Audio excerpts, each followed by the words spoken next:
প্রধানমন্ত্রী নরেন্দ্র মোদী এবং ভারতকে নিয়ে অবমাননাকর মন্তব্যের জেরে ভারতীয়দের রোষের মুখে পড়েছে দ্বীপরাষ্ট্র মালদ্বীপ। তাই প্রতিদিনই হাজার হাজার হোটেল এবং প্লেনের টিকিট বাতিল করে চলছে ভারতীয়রা। মালদ্বীপের পরিবর্তে ভারতীয় দ্বীপপুঞ্জগুলি ঘুরে দেখার জন্য দেশবাসীর প্রতি আহ্বান জানালেন সচিন তেন্ডুলকর, অক্ষয় কুমারের মতো তারকারা। ভারতীয়দের বয়কটের জেরে পর্যটন শিল্পের অর্থনীতি নির্ভর মালদ্বীপ এখন ড্যামেজ কন্ট্রোলের জন্য আপ্রাণ চেষ্টা চালিয়ে যাচ্ছে।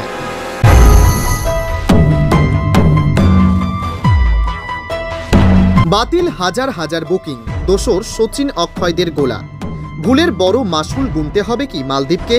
ভারত এবং প্রধানমন্ত্রী নরেন্দ্র মোদীকে নিয়ে অবমাননাকর মন্তব্যের জেরে ভারতীয়দের রোষের মুখে পড়েছে দ্বীপরাষ্ট্র মালদ্বীপের সরকার। এমনকি মালদ্বীপকে বয়কট করার ডাকও দিয়েছেন বলিউড এবং ক্রিকেট মহলের তাবড় তারকারা। ভারত এবং প্রধানমন্ত্রীকে নিয়ে অবমাননাকর মন্তব্যের জেরে ভারতীয়দের রোষের মুখে পড়েছে দ্বীপরাষ্ট্র মালদ্বীপের সরকার। এমনকি মালদ্বীপ না গিয়ে ভারতীয় দ্বীপগুলি ঘুরে দেখার আবেদন করে গলা মিলিয়েছেন তারা। দেশের পর্যটন ব্যবসাকে বিপদের মুখে পড়তে দেখে তড়িঘড়ি ড্যামেজ কন্ট্রোল করতে নেমে পড়েছে মালদ্বীপ সরকার। কিন্তু বিতর্কের সূত্রপাত কোথায়? সম্প্রতি লক্ষদ্বীপ শহরে গিয়েছিলেন প্রধানমন্ত্রী নরেন্দ্র মোদী। প্রশাসনিক অনুষ্ঠানের পাশাপাশি কেন্দ্রশাসিত দ্বীপ রাজ্যের সমুদ্র সৈকতেও অনেকটা সময় কাটিয়ে এসেছেন প্রধানমন্ত্রী। ফিরে এসে সেই সফরের স্মৃতিচারণাও মোদী করেছেন।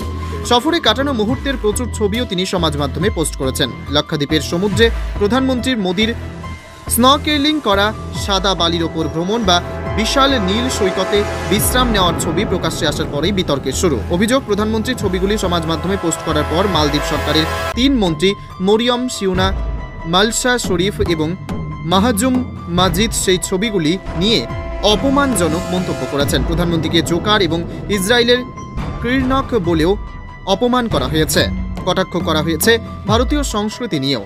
এরপরেই বিতর্কের মুখে পড়েন ওই 3 মন্ত্রী এবং মালদ্বীপ সরকার। বিতর্কের মুখে পড়ে নিজেদের পোস্টগুলিও মুছে ফেলেন তারা। বিতর্ক শুরু হতেই ভারত এবং প্রধানমন্ত্রীর পাশে দাঁড়িয়েছেন অক্ষয় কুমার, সচিন তেন্ডুলকর, সলমান খান, কঙ্গনা রানাউত, জন আব্রাহাম, শ্রদ্ধা কাপুর, হার্দিক পান্ডের মতো তারকারা। মালদ্বীপ যেতে বারণ করার পাশাপাশি দেশবাসীকে ভারতীয় দ্বীপগুলি অন্বেষণ করার বার্তাও দিয়েছেন তারা।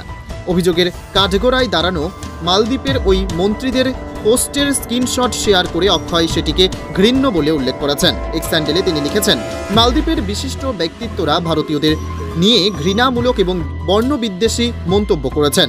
এটা ভেবে অবাক হচ্ছি যে দেশ থেকে মালদ্বীপে সব থেকে বেশি পর্যটক যায় তাদের সঙ্গে এই ব্যবহার করা হয়েছে।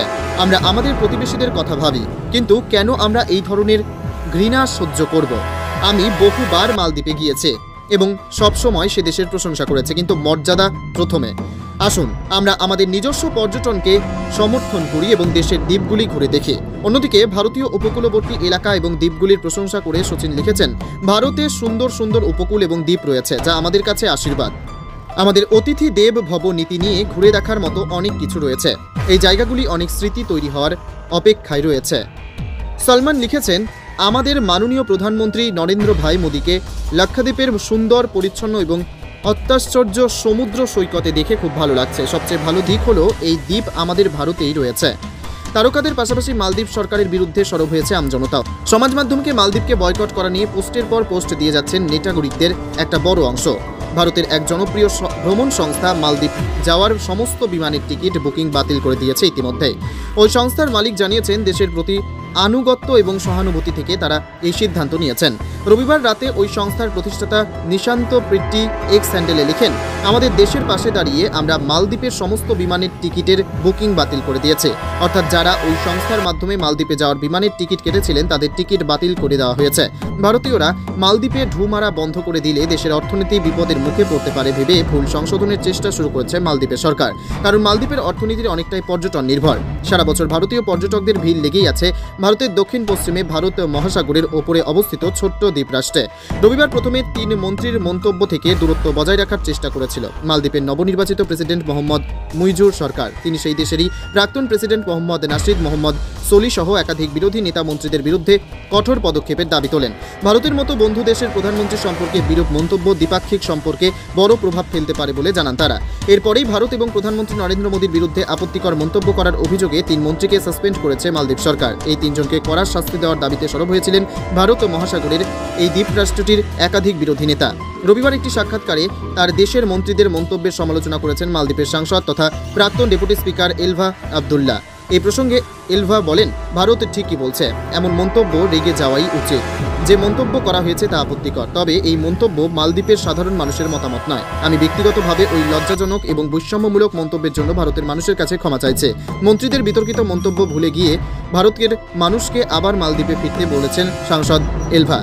তবে ভারত এবং মালদ্বীপের সম্পর্কে চির ধরতে শুরু করেছে অনেক আগে থেকেই। সে দেশের শাসকের গতিতে মুইজু আসর পর কূটনৈতিক সম্পর্কে বেশ কিছুটা ফাটল ধরে। মালদ্বীপের প্রাক্তন প্রেসিডেন্ট মোহাম্মদ সোলি ভারতকে অগ্রাধিকার দেওয়ার যে নীতি নিয়ে চলতেন, সেই ইন্ডিয়া ফার্স্ট নীতি থেকে সরে আসার প্রতিশ্রুতি দিয়েই ভোটের ময়দানে নেমেছিল চীনপন্থী হিসাবে পরিচিত মুইজু। তারপর থেকেই তিনি ভারতকে চাপে রাখার চেষ্টা চালিয়ে যাচ্ছেন বলে মনে করছেন কূটনৈতিক বিশেষজ্ঞরা। মালদ্বীপের প্রাক্তন প্রেসিডেন্ট মোহাম্মদ সোলি ভারতকে অগ্রাধিকার দেওয়ার যে নীতি নিয়ে চলতেন, সেই ইন্ডিয়া ফার্স্ট নীতি থেকেও সরে আসার প্রতিশ্রুতি দিয়েই ভোটের ময়দানে নেমেছিলেন চীনপন্থী হিসাবে পরিচিত মুইজু। বিশেষজ্ঞরা মালদ্বীপের বিভিন্ন গুরুত্বপূর্ণ প্রশাসনিক এবং শিল্পক্ষেত্রের নিরাপত্তার দায়িত্বে ছিল ভারতীয় সেনা। দূরবর্তী দ্বীপগুলিতে ওষুধ এবং ত্রাণ পাঠাতো ভারতীয় বায়ুসেনার হেলিকপ্টারগুলো। কিন্তু সম্প্রতি ভারতকে সেই সেনা সরিয়ে ফেলার বার্তা দেয় মুইজু সরকার। দ্বীপরাষ্ট্রটির ঘরোয়া রাজনীতিতেও মুইজুর দল প্রোগ্রেসিভ পার্টি অফ মালদ্বীপস বা টিপিএম এই বলে প্রচার চালায় যে দেশের সার্বভৌম ক্ষমতাকে খর্ব করতে সেনা রেখে দিয়েছে ভারত। ভারতীয় সেনা অপসারণের বিষয়ে মোদী সরকারকে অনুরোধ জানানোর পর ভারতের সঙ্গে 4 বছরের পুরনো একটি চুক্তিও বাতিল করেছে মালদ্বীপের নতুন সরকার। ভারতীয় সেনা অপসারণের বিষয়ে মোদী সরকারকে অনুরোধ জানানোর পর ভারতের সঙ্গে 4 বছরের পুরনো একটি চুক্তিও বাতিল করেছে মালদ্বীপের নতুন সরকার। মুইজুর এই ইন্ডিয়া আউট নীতিকে মালদ্বীপের কূটনৈতিক অবস্থানে বড়সড় পরিবর্তনের সূচক বলে মনে করছেন আন্তর্জাতিক রাজনীতির বিশেষজ্ঞদের একাংশ। ভারত ঘনিষ্ঠতা এড়িয়ে সম্প্রীতির নতুন বন্ধু খোঁজার চেষ্টা করছে মালদ্বীপ। গণতন্ত্রের রাস্তা ধরে পথ চলা শুরু করার পর মালদ্বীপের সব প্রেসিডেন্টেরই প্রথম গন্তব্য হয়েছে ভারত। এমনকি ভারত বিরোধী বলে পরিচিত প্রেসিডেন্টরাও শপথ নেওয়ার পর প্রথম বিদেশ সফরে ভারতেই এসেছেন। প্রথম মুইজু সেই নিয়ম ভেঙে দিয়েছেন। মুইজু তার বিদেশ সফর শুরু করেছিলেন তুরস্কে গিয়ে। ভারতে আসার আগে এবার চীন সফরে যেতে চলেছেন তিনি। প্রথম বন্ধু হিসেবে যে দেশকে মুইজু বেছে নিয়েছেন, সেই তুরস্কের সঙ্গে ভারতের সম্পর্ক খুব একটা মধুর নয়। কাশ্মীরের বিশেষ মর্যাদা তুলে দেওয়া নিয়ে ভারতের বিরুদ্ধে প্রকাশ্যেই সরব হয়েছিল তুরস্ক। মুইজু তার বিদেশ সফর শুরু করেছিলেন তুরস্কে গিয়ে। ভারতের আসার আগেই এবার চীন সফরে যেতে চলেছেন তিনি। তবে কূটনৈতিক বিশেষজ্ঞদের মতে মুইজু ইন্ডিয়া আউট নীতির নেপথ্যে কাজ করছে চীনের উস্কানি। ভারতের ক্ষেত্রে সার্বভৌমত্বের যুক্তি খাড়া করলেও মুইজুর প্রশাসন কিন্তু সে দেশের চীনের একটি নজরদার জাহাজকে প্রবেশাধিকার দিয়েছে। সূত্রের খবর, কলম্বো বন্দরকে পোতাশ্রয় হিসাবে ব্যবহার করতে না পেরে মালদ্বীপের কোনো বন্দরে ভিড়তে চলেছে সেটি। মুইজুর সিদ্ধান্তের কারণে ভারতের জন্য ক্রমশ মাথা ব্যথার কারণ হয়ে দাঁড়িয়েছে দ্বীপরাষ্ট্র। ফলে মনে করা হচ্ছে মালদ্বীপকে আর গুরুত্ব দিতে রাজি নয় ভারত। আপাতত মুইজুকে নিয়ে কড়া অবস্থান নেওয়ারই ইঙ্গিত দিয়েছে নয়াদিল্লি। মালদ্বীপের পরিবর্তিত বিদেশ নীতি, সেখানকার ঘরোয়া রাজনীতির ওঠাপড়া, মুইজুর চীন ঘনিষ্ঠতার দিকেও কড়া নজর রেখেছে ভারত। তার মধ্যেই মোদী এবং ভারতকে নিয়ে 3 মন্ত্রী মন্তব্যের জেরে মুখ পুড়ল মুইজু সরকারের। যদিও ভুল শোধরাতে ইতিমধ্যে উঠে পড়ে লেগেছে ভারতের প্রতিবেশী। মুইজুর সিদ্ধান্তের কারণে ভারতের জন্য ক্রমশ মাথা ব্যথার কারণ হয়ে দাঁড়িয়েছে।